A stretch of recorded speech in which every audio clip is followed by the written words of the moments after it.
Your friendly neighborhood Spider-Man is back in Spider-Man Far From Home. Let's talk about it.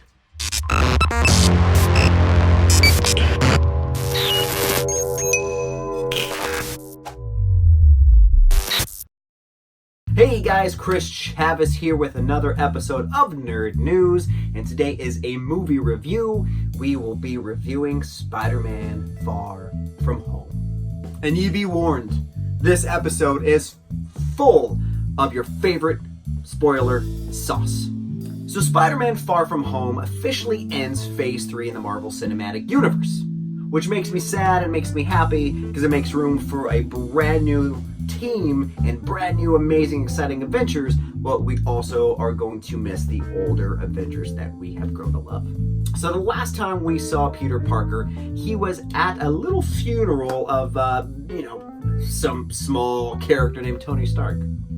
I love you 3000. So this film officially starts off right after Endgame, and all the wounds are fresh, all the emotions are out on the table, and life just goes on. But right off the bat, this movie sets the tone for a perfect palate cleanse from the sad, just somber, epic conclusion of Endgame, which we needed a lighthearted Ragnarok type movie after something that deep. Now this film, much like how Spider-Man Homecoming was, it definitely turned up the 80s cartoon vibe. If you're unfamiliar with the Amazing Spider-Man animated TV show that came out in the 80s, it is fantastic.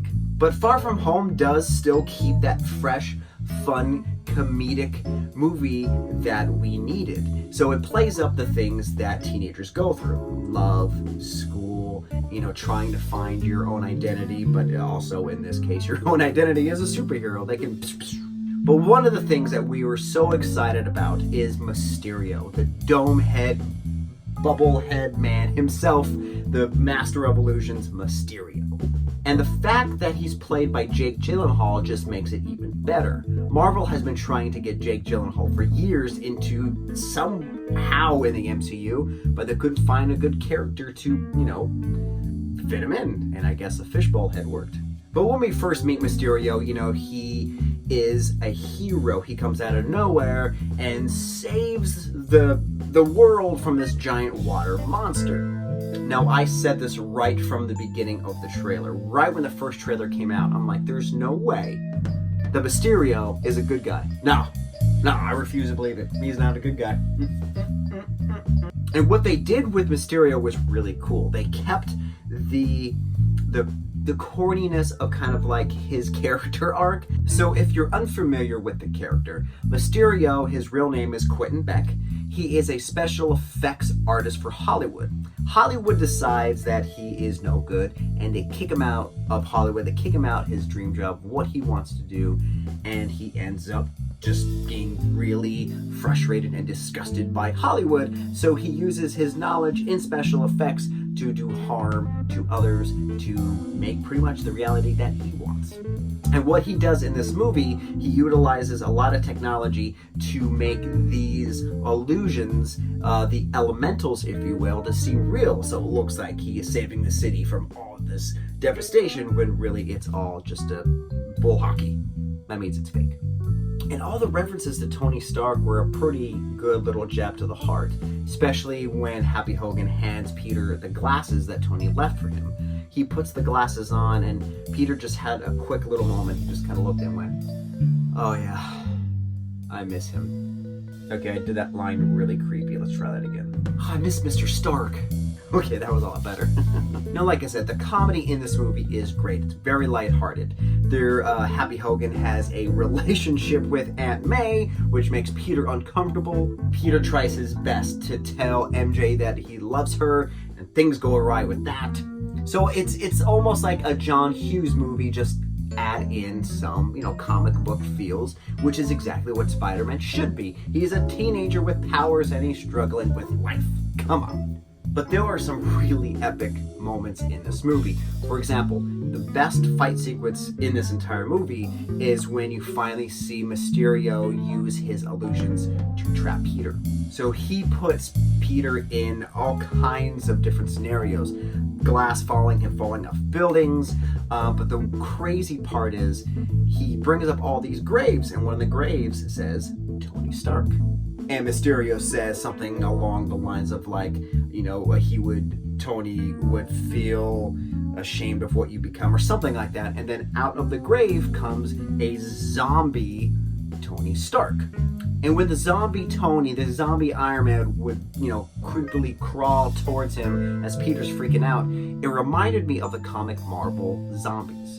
And Marvel Zombies was a great little series of literally Marvel characters as zombies.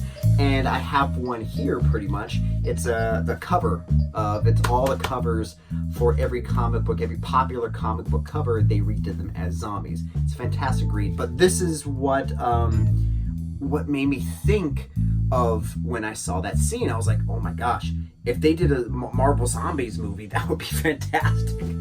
But it just goes to show you how amazing Quentin Beck is at illusions. So pretty much whatever we saw in the movie, it could all be fake.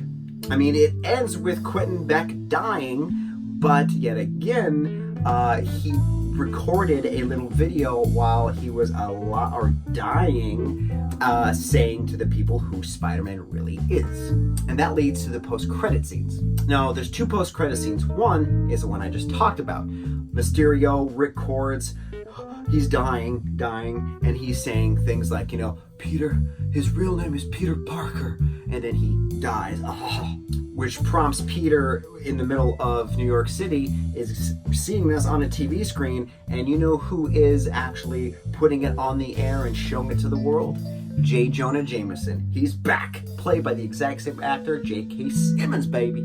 Second after credit scene. You see Maria Hill and Nick Fury driving in the car, and all of a sudden, you realize there's Skrulls. The entire time in this movie, there were Skrulls. So where was Nick Fury? Nick Fury was hanging out on a ship with the other Skrulls in space, they looking for a space anomaly that they talked about. No one knows who or what it is. People are thinking Galactus, people are thinking Fantastic Four. Some people are even saying it's Nova.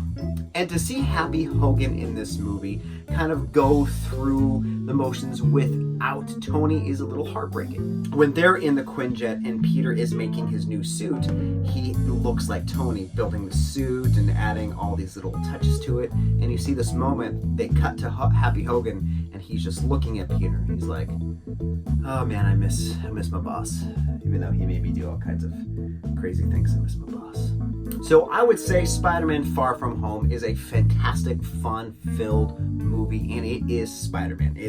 They captured Spider-Man perfectly, where he is, he's like a G-rated Deadpool. I've always thought that that's what Spider-Man is, and Marvel has captured it perfectly. I mean, they should. Marvel owns him.